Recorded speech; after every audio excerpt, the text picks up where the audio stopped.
So it's my first video, and I wanted to use it to tell you about this thing I went to last weekend, which is the Arisia Sci-Fi Fantasy Convention.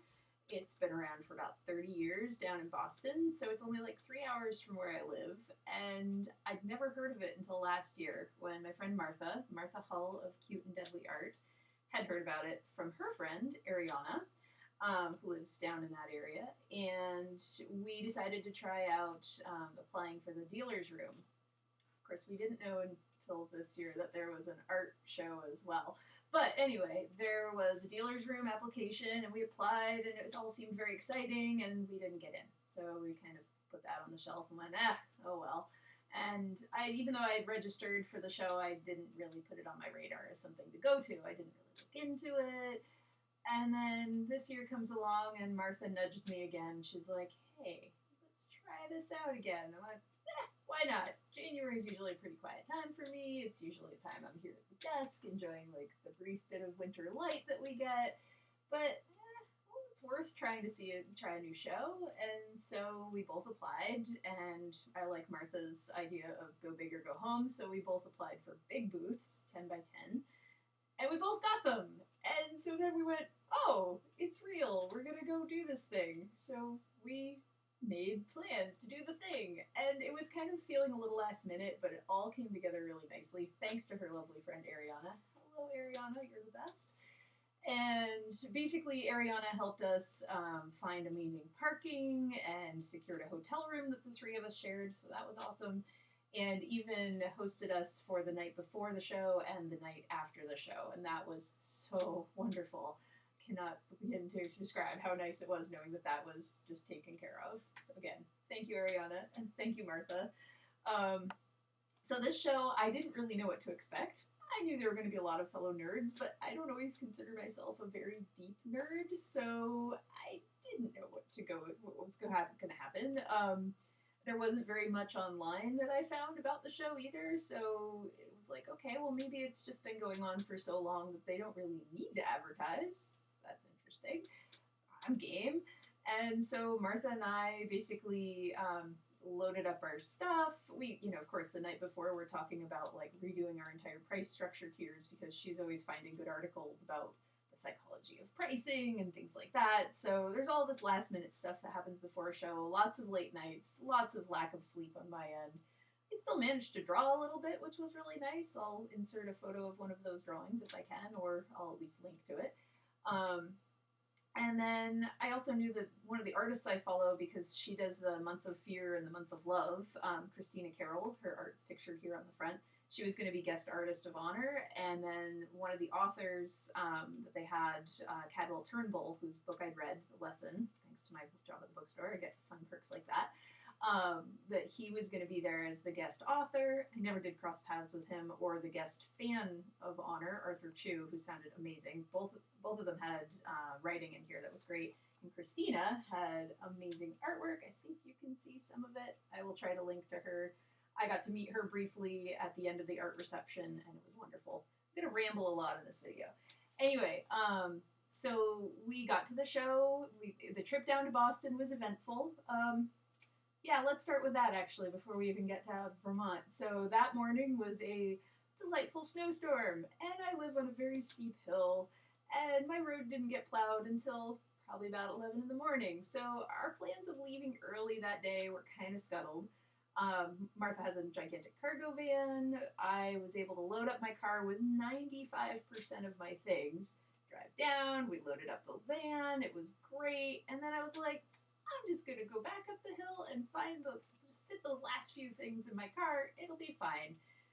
Except I have a stick shift that I'm still getting used to, a very steep hill that it's very hard to get up enough speed to get onto, and that last little bit, I just couldn't quite make it up, and I stalled a little, and I did that fun braking, sliding, got down to the corner, which I've done once before, braking and sliding, and couldn't see the edge of the road, so I kind of ended up backing a little too far off onto the shoulder, and got very, very stuck, and the road was still very, very much unplowed. But my neighbor, who was awesome, thank you, O'Brien's, came out and was able to hook up my car to his with some heavy-duty chains. I love Vermont. pulled me out. And this was, in the meantime, the plow going by and coming by again and kind of chuckling at us. Thanks, plow guy. I love you. And then I managed to drive my car down to a flatter spot of the road, hiked back up my hill, put everything on a little kid's plastic sled with a lot of bungees and a lot of worry because this was all the big original paintings that were well boxed, but still putting them on a sled and going down a steep hill, that was an adventurous part of the morning. I got everything there, drove down, got to Martha, pretty much wanted to collapse in a puddle of sweat and anxiety, but she was great. Her Martha's thing is go with the flow this year, and I am trying my best to follow along. And we got that rest of the stuff loaded, my car secured, and then we had to head to the bank and do all the other things that I'd forgotten to do this week because I'm pretty good at planning, but I also have a full-time day job, and some things got kind of left to the last minute. But it all worked out great because the roads were all plowed by the time we finally got going. The highways were nice and clear. By the time we got into New Hampshire, things were actually like a little bit of blue sky and sun. We just had one little thing after another, of course, as we kept going. Like, the keys got locked in the van, but Martha had a spare. All was well. And that just, gave us a little more time to go, okay, things are happening all right. We got to Boston without much incident at all, thankfully. The people who volunteer for Arisia. So Arisia is hugely volunteer run. I think it's 99% volunteer run. And everybody was so nice. Like, they were so well organized. They knew what was going on. When they didn't know quite what was going on, they would walk over with us to find out if they could get us an answer. They were just lovely people through and through. And so we were also really glad that we got there a day early and were able to set up the bones of our structures. Because again, 10 by 10, kind of complicated. And we found, we even had extra tables I hadn't counted on, so I felt a lot better about leaving some tables behind. And the people who were the dealer liaisons were just lovely, sweet people who were, so apologizing. The power wasn't ready yet. You know what? That's fine. I don't need power till tomorrow. And it was nice to be able to go, it's okay. I can go with the flow, too. So that was nice. And we had a few booth neighbors that we got to meet briefly. So that was nice, too. And then at about 9 o'clock, we realized how famished and exhausted we were, so packed up the van and managed to hit the road and go up to New Hampshire, where Ariana lives. Hello, Ariana. And woke her up at about midnight, and she was very kind to let us in, showed us where food was, and as I was making myself comfortable in the living room, I noticed on her bookshelves there were quite a few Terry Pratchett books, and looking at her Christmas tree, I was going, oh, this person is on the same wavelength, and Martha was right. So Ariana and I think we got along pretty well. Again, thanks, Ariana. And then the next day, we managed to get down into Boston again, and had a nice, easy morning, and things were loading in pretty well. We had one minor disaster where the last box or the last crate wasn't packed too great, and one big pull made it kind of collapse onto the freight elevator, and Martha's magnets went everywhere, and we were just kind of a little shocked. And Martha especially was rather shell-shocked. But again, the Arisia people are amazing. This was the right crew to have that happen with, and they all went to task. They were like, we need this, we need that, and they managed to get it all rescued, even though it was I don't know how you're going to do that, so I'm just going to keep doing my thing, and I'll come back, and everything's ready, and everything's safe, and everything's wonderful. Okay, and we managed to get everything set up. The show opened to the public at 5, and I think I was actually ready at about 10 of, which for me is a pretty good thing. It was really nice having all that time, too, because usually for shows I have maybe 4 or 5 hours at the most. Usually it's more like 3 or 4 or 2. So it was really a treat, and all our neighbors seemed wonderful, and then people started filing in, and oh my goodness, I've never been to a convention before. I've done a lot of shows before, because between doing art shows and, my day job is at the bookstore, I often am doing off-site events, at little local Ren fairs, or, bigger conventions and things like that, but nothing quite like this, where every other person is coming by in a costume of some degree or another of complexity. There are kids everywhere. People are going around barefoot. That's a thing at Arisia. I did not know. I thought it was awesome. Um, there were costumes of things I recognized. There were a lot of costumes of things I didn't. But it was a great conversation starter of going, okay, I don't know who you are. Please tell me. And that was lovely. I took quite a few photos. I've been posting some of them on social media, so I'll see if I can insert a few into this as well. And that night we stayed in the hotel and we just got to know Ariana a little better. And it just was wonderful. So the attendance was down for Arisia, apparently maybe a quarter or so. But, and it's my first year, so I didn't expect to have bonker sales or anything. I covered expenses, which means the show was not very profitable, but I now know that next year I can apply to be in the art show so that people will see me in two places, which is helpful. And also I'll have, more familiarity with people. I've already seen a lot of people found me through the dealer's website on Arisia's website, and that was really nice to see. Like, people are actually actively engaged with this community. And then we were looking at all the panels that we couldn't attend to because, of course, we're manning our booths. But there were some great things going on, like if you were a gamer, a tabletop gamer, a LARPer, video gamer, there was stuff for you. If you wanted just quiet space, there was places for you. If you wanted to talk writing or just books in general, there was a place for you. If you were into music, there was a place for you. Apparently there was poolside singing at one point. That sounded awesome. I'm bringing my bathing suit next year if I can at least listen in. There was a toast party every night. I wish I had grabbed one of the toast posters. I did take pictures. Some of the Arisia members had heard about this out west. I think one of them was involved with us out west at a Sci-Fi Fantasy convention where in the evening at the host hotel, they had a suite of rooms, and you could pay a donation or not, but you can go in around, it was like from 10 p.m. to 1 a.m., and you'd be given a piece of toast, and then you'd make your way to a table where there were soft toppings and things like Nutella or hummus or marshmallow fluff.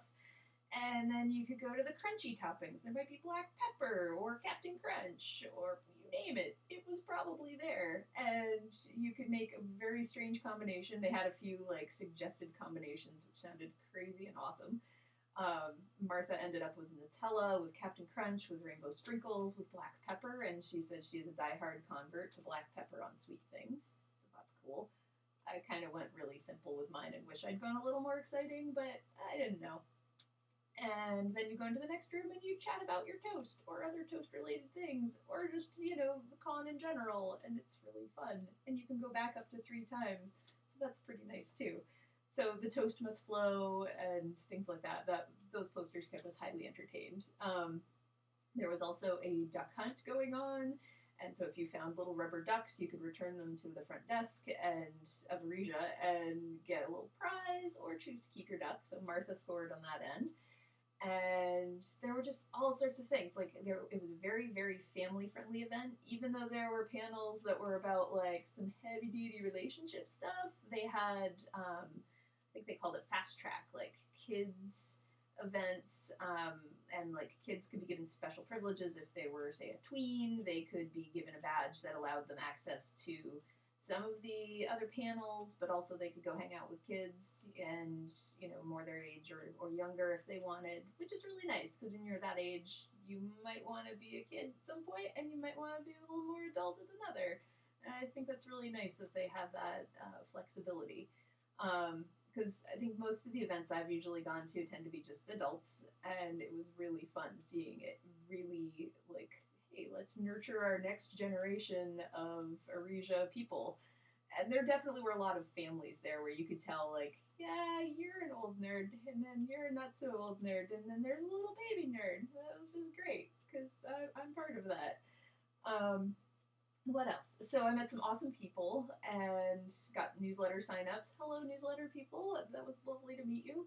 And for the people I promised prints to, that's my next task this week. So hopefully prints will be coming up soon on the new images on the website. stay tuned for that. I met a couple people who'd actually seen my artwork before, which was really fun. I didn't know because I've never really been in Massachusetts before with my art, other than through the Vermont Handcrafters sending artwork to the Big E, which is like a multi-state state fair. So I knew some people had done that, and thought maybe I'd get some people recognizing me there. Not so much, but from my favorite little gallery up in Greensboro, Vermont, which is open seasonally, I had at least one couple recognize my work, and I forgot her name at the moment, but I'll plug it in. I might have a possibility of putting some artwork on consignment down in Cambridge, Mass, thanks to that. So you never know where you're going to find people who want to see your art. That's pretty cool. I met another lovely lady who she and I definitely nerded out about Beatrix Potter. She came back, she lived in the Boston area, so she came in every day, and we had a lovely visit. And she shared photos with me of the World of Beatrix Potter, which is a museum in Manchester, England. And she even brought me this lovely bag, which it's the Windermere Lake District, actually. Oh, I want to go there. And the way she talked about it and the photos she showed me, that's on my life list now. So it was really fun with that. And one of the reasons she came in was because one of my frog paintings is definitely a nod to Jerry Minnie Fisher, who is one of my favorite Beatrix Potter characters. And actually that book was, most of the paintings were based on her observations from the Lakes District. So I can't wait to go there someday. And I will keep this as a memento to remind me to get my butt up there.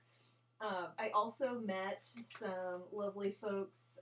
This is the card from Blonde Swan, and they are hat makers based in Ohio. And so the people running the booth are people who work for the company making hats or doing accounting or whatnot, and they were really fun to hang out with. They had music. Thanks for bringing music. It was so good.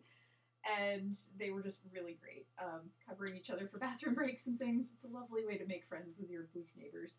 And then I got to meet Wendy Ellertson, and her artwork is something somebody sent me a link to several years back. And it's just fun, quirky characters. She's definitely like a fantastic doll maker. Apparently she used to do leather clothing and things like that.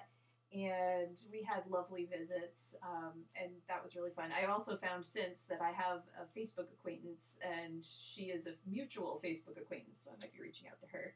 And I did little sketches for everybody that I was nearby at the very last day of the show, and as a little thank you, when I gave her sketch, she said, "Kristin, great meeting you too," and then gave me one of her cards. She's like, "I don't do two-dimensional," so was really sweet. So a little fellow riding a turtle. I'll post better pictures of those.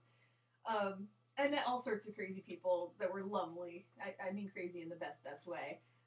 This fellow gave me a little handout for his punk rock alien space girl adventures. So that's something I'll be checking out at some point. I also met people, thanks to, the little flare. So at Arisia, you get these lovely flare flags, and as Ariana says, at Arisia, we talk about our flare.